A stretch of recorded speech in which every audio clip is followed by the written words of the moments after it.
Atap masjid menjadi komponen utama yang harus ada, sebab dari sisi pragmatisnya sebagai pelindung dari panas dan hujan, sekaligus sebagai faktor pendukung kenyamanan umat Islam berada di dalam masjid. Sama dengan masjid itu sendiri, atap masjid sebagai komponen utama juga memiliki sejarah, budaya, dan maknanya sendiri. Menurut Abdul Ghafur, atap masjid di Nusantara bisa dibedakan menjadi dua, yakni masjid beratap tumpang seperti kebanyakan masjid-masjid di Nusantara dan masjid beratap kubah yang pengaruhnya mulai masuk ke Indonesia pada abad ke-19. Bahkan ada juga masjid yang memiliki atap dengan kombinasi tumpang dan kubah seperti Masjid Istiqlal di Jakarta. Atap-atap masjid di Indonesia merupakan alkulturasi dari budaya-budaya yang ada sebelum Islam datang. Masjid beratap tumpang misalnya, menurut Abdul Ghafur, merupakan alkulturasi dari budaya Hindu yaitu pura. Para penyebar agama Islam yang datang awal mula tidak mungkin langsung mengganti segala kebudayaan yang ada di Nusantara pada masa itu, sebab budaya sebelumnya sudah mengakar kuat di masyarakat. Melalui gerakan yang pelan-pelan, para pendakwah mengubah simbol-simbol dari budaya terdahulu yang sesuai dengan syariat Islam dan mengeliminasi simbol-simbol yang bertentangan, salah satunya atap yang hendak dijadikan bangunan masjid. Rata-rata atap berlapis dua. Atap yang atas lebih kecil dibanding yang bawah. Atap dua ini merupakan simbol dari rukun Islam yang pertama, yakni syahadat. Ada juga yang memakai atap berlapis dua ini sebagai kehidupan yang dijalani oleh manusia. Hidup di dunia disimbolkan dengan atap yang bawah, atap yang lebih lebar dari atap di atasnya. Hidup di akhirat disimbolkan dengan atap di atasnya yang lebih kecil, sebab hidup di dunia merupakan ladang, maka tempatnya lebih besar. Sedangkan hidup di akhirat adalah memanen, dan belum tentu yang menanam di ladang kelak bisa memanen. Maka disimbolkan dengan atap di atas yang lebih kecil.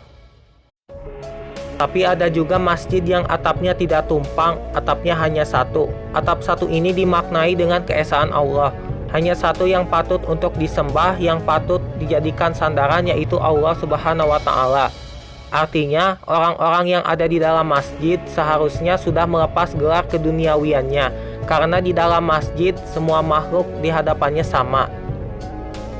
Kita cenderung beranggapan bahwa masjid beratap kubah adalah yang paling islami, padahal kubah tidaklah identik dengan Islam. Kubah juga belum dikenal pada masa Nabi Muhammad SAW. Arsitek terkemuka Profesor Creswell dalam Early Muslim Architecture mengatakan bentuk pertama Masjid Nabawi belum menggunakan kubah. Desain masjid pertama umat Islam itu sangat sederhana, hanya berbentuk segi empat dengan dinding pembatas di sekelilingnya. Kubah sudah lama menjadi bagian dari arsitektur lama, biasanya terbuat dari dahan kayu sebagai penyangga yang lalu didapatkan dengan lumpur atau batu, semisal kubur Mykene Greeks di Yunani, yang berasal dari abad ke-14 sebelum Masehi. Namun teknik pembuatannya berbeda di masing-masing wilayah. Honai, rumah adat suku Dani di Papua misalnya, menggunakan daun rumbia sebagai penutupnya. Penggunaan kubah meluas pada abad pertengahan setelah Imperium Romawi mulai mengadakan struktur kubah yang diletakkan di atas bangunan berbentuk segi empat. Ini dibuktikan dengan keberadaan bangunan Pantheon di kota Roma yang dibangun pada 118 Masehi sampai 128 Masehi oleh Raja Hadria.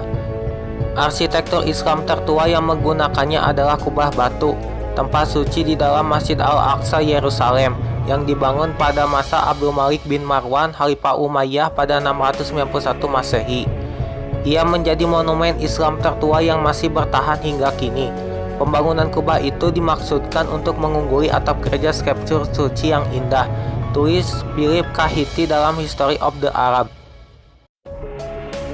Menurut Taufik Ikram Jamil dalam penggalan kepala untuk Sultan Melayu yang dimuat Kompas 1 Agustus 2003, masjid pertama di Nusantara yang menggunakan atap kubah adalah Masjid Sultan di Riau yang dibangun 1803 ketika direnovasi yang di Pertuan Muda ke-7 Raja Abdurrahman. Penggunaan kubah di Asia Tenggara dimulai setelah Perang Rusia-Turki pada 1877 sampai 1878 yang mencuatkan ide revitalisasi Islam dan pan-Islamisme. Saat itu Kekaisaran Ottoman melancarkan gerakan budaya, termasuk pengenalan jenis masjid baru. Gerakan ini bergema di Asia Tenggara. Masjid-masjid tradisional beratap tumpang digantikan Masjid Kubah dengan minaret gaya Timur Tengah atau India Utara. Tulis Peter J. M. Nas dalam Masa Lalu dalam Masa Kini Arsitektur di Indonesia.